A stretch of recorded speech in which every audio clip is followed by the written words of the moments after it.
कि रुद्राभिषेक करने के लिए, जिनाभिषेक करने के लिए और महाराजों के पैर धोने के लिए हमारे घरों में लोटा भर भर के दूध मिल जाता है, लेकिन पड़ोस में किसी का भूखा बच्चा रो रहा है तो एक गिलास दूध हमारे घर से निकलता नहीं है। ध्यान रखिए। और मैं पुलक सागर कहता हूं कि दूध से भगवान का अभिषेक करो, कोई मुझे समस्या नहीं है, लेकिन आपसे निवेदन करता हूं किसी भूखे बच्चे के मुख में एक गिलास दूध जरूर दिया करो। मैं कहता हूं कि जो मंदिर में दूध चढ़ाएंगे और भूखे बच्चे को नहीं पिलाएंगे, परमात्मा भी उनका दूध स्वीकार करने को तैयार नहीं हो सकता है। अरे किसी भूखे बच्चे को दूध पिलाओ मेरे भाई। लोग धोते हैं मेरे चरण, दूध से धो देते हैं, मुझे भीतर से लगता है यार क्यों मेरे पैरों में बर्बाद कर रहे हो। किसी बच्चे को पिला दो, और किसी बच्चे को तुमने पिला दिया तो मैं समझ लूंगा कि पुलक सागर ने दूध से अपने चरण अपने आप खुला लिए। मैं कोई विरोध नहीं कर, नहीं तभी तुम्हारे यहाँ लड़ाइयां हो जाए कि महाराज दूध वाले या पानी वाले। अपन न दूध वाले न पानी वाले, अपन तो जिनेंद्र वाले और जिनवाणी वाले। ध्यान रखिए, नहीं तो आदमी गलत अर्थ बहुत जल्दी लगाता है कि अभी पानी वाले खुश हो जाएंगे, दूध वाले नाराज हो जाएंगे। महावीर कहते हैं कि ना तो पानी वाला मोक्ष जाता है ना दूध वाला मोक्ष जाता है। यहाँ तो पिछी कमंडल धारण करता है उसके लिए मोक्ष की प्राप्ति, जो पानी भी छोड़ता है और दूध भी छोड़ दे। अपने को क्या लेना देना, तुम कुछ भी चढ़ाओ, लेकिन प्रेरणा देना मेरा इतना ही फर्ज है। मैं ये नहीं कह रहा हूं कि मंदिरों में अभिषेक करना बंद कर दो, लेकिन मैं ये कह रहा हूं किसी भूखे को दुत्कारना बंद कर दो, तुम्हारा जीवन सार्थक और सफल हो जाएगा। अफसोस होता है मुझे कि हम कृष्ण के मंदिर में जाते हैं, महादेव के मंदिर में जाते हैं, नंदी को शीश झुकाते हैं, गाय को माला पहनाते हैं। वाह रे इंसान, जिंदा गाय धक्के खाती है, उस संगमरमर की गाय को मेवा चढ़ाते हो, मिष्टान चढ़ाते हो, ये तुम्हारा कोई धर्म हुआ करता है? विचार करिए। पत्थर की गाय का स्वागत हो रहा है, जिंदा गाय भूखों मर रही है, दाने दाने को तरस रही है, पत्थर की मूर्तियों को भोग लग रहे हैं, 56 भोग, और जिंदा भगवान जो दरिद्र नारायण है वो मंदिर के सामने भीख मांगता फिरता है। ध्यान रखिए मान्यवर, पत्थर की मूर्तियों के लिए बहुत विशाल मंदिर है। अरे मंदिर बना लिए अच्छी बात है, मैं इसकी बुराई नहीं करूंगा, लेकिन मैं आपसे एक ही आग्रह करता हूं कि किसी गरीब का झोपड़ा भी बनाकर देखो, तुम्हारी जिंदगी को सुकून प्राप्त होगा, तुम्हारी जिंदगी को आनंद प्राप्त होगा। किसी गरीब का झोपड़ा भी बनाओ, 1000 दीपों से भगवान की आरती करते हो तो किसी अंधेरे घर में जाके दिया जला दिया करो, वो भी भगवान की पूजा है, वो भी ईश्वर की पूजा है। ध्यान रखो, इससे बड़ी क्या इबादत होगी? इंसान के काम इंसान ना आए तो फिर तो ये दुनिया जीने के लायक ही ना रहेगी। मेरे भाई निवेदन है आपसे, अरे जो दुखी है, जो पीड़ित है, उनकी बदकिस्मती होगी, लेकिन उनकी बदकिस्मती को देखकर मजाक मत बनाना, जितना हो सके सेवा करना, ध्यान रखना। एक भिखारी जब तुम्हारे घर में भीख मांगने आता है तो ये मत सोचना कि वो भीख मांगने आया है। इस देश के त्रिवल्लुवर आचार्य ने लिखा है कि कोई भिखारी यदि तुम्हारे घर भीख मांगने आए तो ये मत समझना कि भिखारी भीख मांगने आया है। वो भिखारी भीख मांगने नहीं आया, वो तुम्हें सीख देने के लिए आया है। और वो भिखारी कह रहा है कि जो भी तेरे हाथ जेब में हो मेरे कटोरे में डाल दे, और यदि है और नहीं डाला तो एक बात याद रखना, कटोरा का हाथ बदलने में ज्यादा देर नहीं लगा करती है। मेरे हाथ का कटोरा तेरे हाथ में, क्योंकि मैंने भी पिछले जन्मों में कुछ नहीं दिया, होने के बाद मैंने कुछ नहीं दिया, तो आज ये कटोरा मेरे हाथ में है। और आज तेरे पास है, नहीं दिया तो मेरे हाथ का कटोरा कब तेरे हाथ में चला जाए कोई भरोसा, जिंदगी का कोई भरोसा नहीं मेरे भाई। कब किस्मत करवट बदल ले, रातों रात लाखपति भी खाकपति हो जाते हैं और ऐसी भी किस्मत जागती है सड़क छाप महलों का बासी हो जाया करता है। ये तकदीर का खेल है, ध्यान रखना, ये तकदीर है। रामनाथ कोविंद को कौन जानता था? वो खुद नहीं जानते थे कि मैं कभी राष्ट्रपति बनूंगा। मिट्टी के घरों में पैदा हुए, कच्चे मकानों में, दलित परिवार में पैदा हुए, पढ़ाई का इंतजाम तक जिनके पास नहीं था, मेरे भाई जब राष्ट्रपति का चुनाव का अवसर आया तो पूरा देश तो क्या, जितने भी दल हैं वो भी नहीं जानते थे कि रामनाथ कोविंद एक चमत्कार बनकर के नाम प्रकट हो। कितनी अटकलें चल रही थी। कोई बोला कि आडवाणी बनेंगे, कोई बोला सुमित्रा महाजन बनेगी, एक से एक अटकलें चली। लेकिन ध्यान रखना, ये मोदी ने कुछ नहीं किया है। जब किस्मत चमकती है ना तो छप्पर फाड़ कर प्राप्त हुआ करता है। क्या आपको राष्ट्रपति बन गए।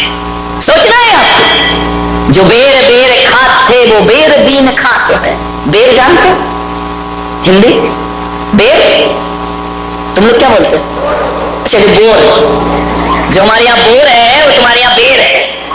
बहुत ही उल्टा मामला मैं करूंगी। हमारे यहाँ बोर होता है बुरा, तो तुम्हारे यहाँ बेर बोर होता है अच्छा। तो मैं इसको मराठी में कैसे नहीं बनेगा। जो बेर बीन खात थे, जिनके दिन ऐसे थे कि बेर को, बोर को बीन बीन के खाते थे। जो बेर बीन खाते थे वे बेर बेर खात है। बेर बेर यानी बार बार, हिंदी समझाना पड़ेगी मुझे। जो बेर बीन खात थे वो बेर बेर खात है। जो बेर बेर खात थे वे बेर बीन खाते। तकदीर का कोई भरोसा नहीं। कल तक जो बेर बीन बीन के खाते थे आज हम बार बार खाते हैं। कल जो बार बार खाते थे आज बेर बीन बीन कर। तकदीर का कोई ठिकाना नहीं, कब किस्मत पलट जाए। और किस्मत ऐसे खूबसूरत मोड़ पे धोखा देती है। अब देखो ना देश के हालात, वाजवानी की किस्मत में नहीं है तो नहीं है। अब क्या करोगे तुम? क्या कर सकते हो? ना पीएम बन पाए, थोड़ी आस थी कि राष्ट्रपति बन जाएंगे, उन्हें क्या मालूम था इसी समय फाइल खुल जाएगी। विचार करिए, सोचना है आपको। अब नहीं है तकदीर में तो नहीं है। लोग बोलते हैं कि सोनिया का बड़ा त्याग है, जीतने के बाद भी मनमोहन को मुख्यमंत्री प्रधानमंत्री बना दिया। अरे काय का त्याग मेरे भाई।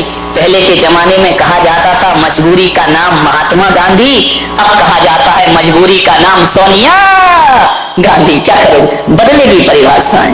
ये तकदीर के खेल है मेरे भाई। सोच लेना, जिंदगी को समझना। आज सब कुछ है, कल कुछ ना रहेगा।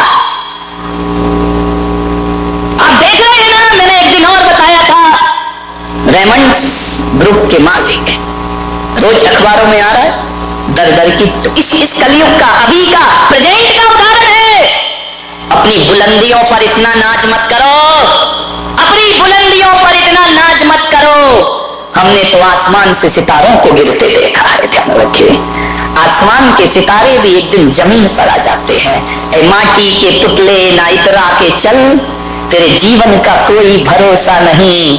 बूंद पानी के पड़ते ही गल जाएगा, कच्चे बर्तन का कोई भरोसा। किस पर अकड़ क्या है तुम्हारे पास जो अकड़े अकड़े घूमते हो? क्या है बताइए, क्या है अपने पास? टाटा बिरला रिलायंस को देखोगे ना तो उनकी चपरासी की भी हैसियत नहीं है अपनी। ध्यान रखना, अकड़ ऐसी है कि हे भगवान, कि रामनाथ कोविंद के पिताजी हम ही हों जैसे धरती पर। विचार करिए, क्या है हमारे पास? कुछ नहीं है। ध्यान रखना, बहुत अपने बाप पड़े इस धरती पर।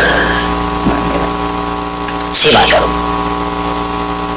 मान्यवर, जीवन किसी का एक सा नहीं होता है।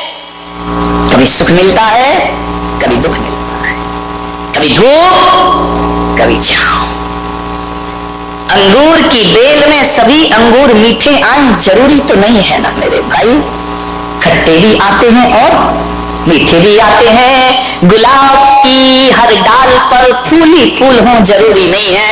कांटे भी होते हैं और फूल भी हुआ करते हैं। लेकिन कांटों को दुश्मन मत समझो, ये कांटे फूल की सुरक्षा है।